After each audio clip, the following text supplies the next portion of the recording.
What do you do to decompress? I know we're hanging out in Vegas, so I got a little bit a taste of that. But what do you do to decompress from managing all the shit you have going on, not just in business, but investments, content? Like as a human, how do you mellow out from managing all those moving parts? It's a lot. I like to sleep. You sleep good? I sleep good, or I like to sleep and I like to travel. How much do you sleep? Like, what's your? I don't sleep much, normal 6 to 8 hours, but I'm intentional about how I sleep. When I sleep, I'm intentional about making sure that my environment is clean, making sure that my phone is off, making sure that, I'm not using my phone before bedtime, that I don't eat carbs at night. So I position myself to have a good night of rest, as opposed to, if I'm not going to sleep, I'm not going to sleep throughout the entire night and I'm good to go. That's it. I'll just run it through. But I don't want to have poor quality sleep. Poor quality sleep to me ruins the next day. And it's all about setting yourself up for success. Were you always disciplined with sleep, or was that something you learned? Bro, Yeah. how do you wake up when you wake up refreshed? It's amazing. There's routines and there's specific formats to having calculated results. You can wake up refreshed every single day. If you're waking up lethargic, tired, upset, cranky, your body aches, something's not wrong. Something's not right. Something's wrong, and you need to fix it. I have had employees that have told me, Luke, I need to leave. Like I'm quitting because I can't sleep. Imagine being able to go to work and not be able to sleep. You can't perform. It doesn't make any sense. So sleep, I love sleeping. It's what I do in my free time. And I like to travel. Do you have a time you like to sleep usually, or? It's normal. Whenever I'm tired, I go to sleep. At nighttime, I'm a normal guy. I was gonna say, I feel like you travel so much. You're in so many different time zones. Yeah, I'm always in different time zones, but I don't do a ton of drugs and I don't do alcohol, and I eat really healthy. So I like to manage my rotation. I travel through different time zones every couple weeks.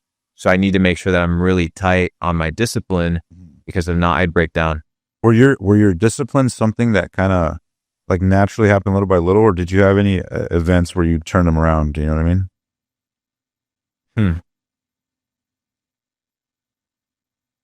I would say when I began hiring a lot of people into my organization, How many employees do you have now? like 148.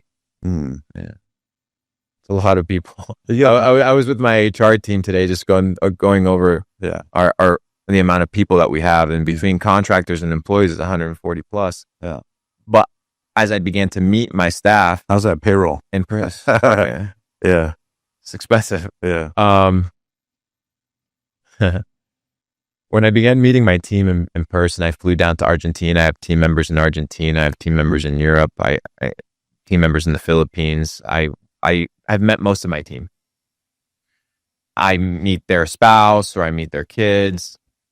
And then you're like, okay, this venture that I'm on, this business that we have, isn't just providing for you, it's also providing for all these other families.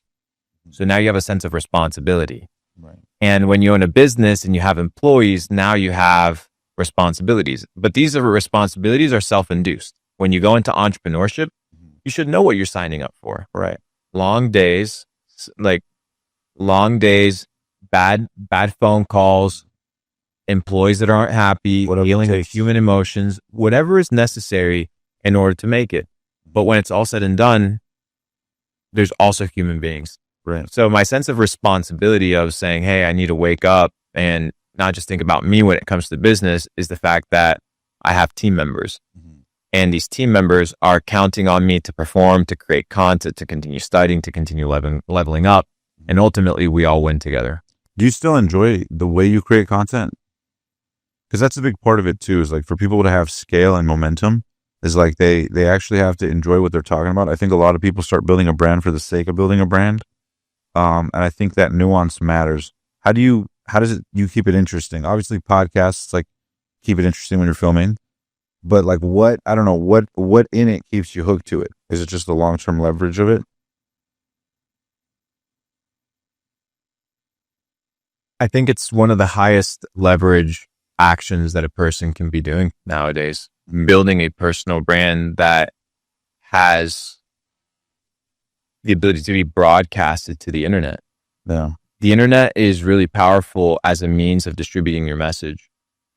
I'm not perfect, But when you begin to watch my long form content and you neglect clips and things of this nature, you'll find good substance and good principles for a sound way of living, doing business, building relationships, and ultimately finding your fullest potential, which is the core of my message is don't settle for average, focus on becoming extraordinary, understand that your mind is to be mastered. And if you can't control it, it'll dictate your future. If you can't control the way that you think, if you can't control what you put into your mouth, your diet, if you can't control what you listen to, and ultimately you're going to end up in a situation where you're not living life by design. And nobody has taught people how to live life by design. We sat down with somebody yesterday and we were having a conversation, you know, that they had a child where I was like, hey, has anybody ever taught you how to be a father? And the reality is no. Has anybody ever taught me how to be a CEO, how to become a good man? These things are out there. These truths are out there, but they need to be found. But a lot of people, they haven't been intentionally taught these things. So if you can spread a message and give some sort of guiding clues towards the next best way of living, then I think it's good enough content. What do you think is the biggest misconception most people have about like what it takes to manage something at this scale? That it's hard. It's true or it's not true? It's just intense. It's just not. It's not that it's hard. It's that it's hard at first. Were you always intense? Because I noticed your attitude towards everything is like all in 100%. Yeah. Were you always like that or was that cultivated? I'm all in. Yeah. So you're all in or you're all out? If you're going to do something, I mean, we've hung out over the last couple of days. Hopefully you've been able to see my personality. If I'm interested, I'm all in. If I'm not interested, you're just never going to see me interact with it. But I mean more so when you started, because sometimes, you know, it's one thing, because I'm sure how you were when you were, you know, a kid in Argentina is very different than who you are today. For sure. So I'm always talking to the person who, because most people will never be in a high leverage position, right? Most people will have limitations to what they can do and create in terms of like, you know, for example, a lot of people might hear this and go, well, I'm trying to build a personal brand, but I don't know what to talk about. I don't know who to hire. I don't know if I'm that good. I've never, you know, made $1 zillion. So, I don't, you know, they deal with all these limiting things that hold them back. So I'm just curious for me, like, what's the biggest misconception? Like, for example, the young version of you who's seen you killing it now, what would he think? When I said that it's hard, I meant the misconception that people think that this is hard, I can't do it. If you already start with the wrong mindset, you're never going to succeed. When I started doing content, I said, I have a mission. I want to build this entrepreneur community. That was my intention for making content on the internet. So I didn't want to get clout. I didn't want to get famous. I didn't have validation from comments on the internet. None of these things were the reason why I was doing what I was doing. So now I'm building it.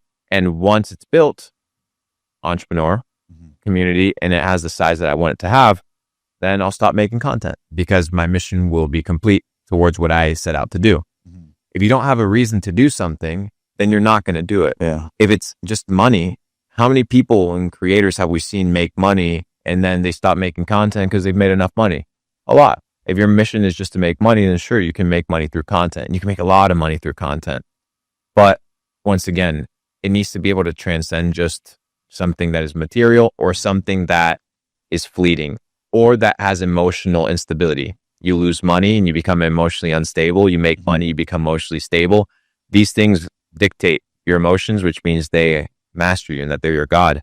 So if you have a higher purpose, like empowering your community, leveling up, finding truth, these things that take many, many, many years to work on, then through that time, what you're going to develop is character. And that character is determined by a consistent set of actions. So once you've been doing podcasts for 6 years, it's ingrained. Like I listened to you ask questions. It's already a second nature to you. It wasn't the same way in 2018. You're probably stuttering, thinking about questions, probably nervous. Today, it's no longer the case. You're very mellow, very chill. That comes from the consistency of doing the same thing over an extended period of time and iterations that have now changed your personality and changed your character. So when you do things that are difficult, not hard, difficult, challenging things like a challenging puzzle, if I play an easy game, I get bored. You don't like to play easy games that are in easy mode and always winning. No, you want a challenge. You want something that's going to require the ability to level up, something that's going to require your desire to think.